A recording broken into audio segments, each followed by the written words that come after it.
আজকে জুমার দিন। ইবনে মাজা 1087 নম্বর হাদিসে রাসূল আকরাম সাল্লাল্লাহু আলাইহি সাল্লাম বলেন,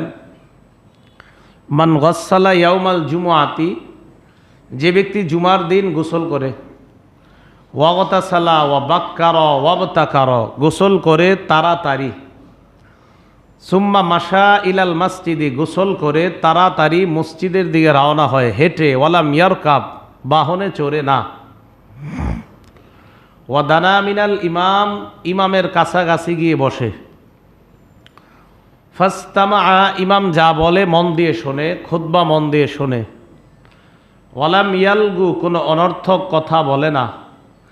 কানা লাহু বিকুল্লি খাতওয়াতিন আজরু সানাতি সিয়ামিহা ওয়া কিয়ামিহা, ওই ব্যক্তির প্রত্যেক কদমে আল্লাহ পাক রব্বুল আলামিন 1 বছর রোজা রাখা এবং 1 বছর রাত্রি জাগরণ করে ইবাদতের সওয়াব দান করে। জুমার দিন তাড়াতাড়ি গোসল করে ইমামের কাছাকাছি এসে বসে, ইমামের খুতবা শুনে, কোনো অনর্থক কথা বলে না, তার এই ফজিলত।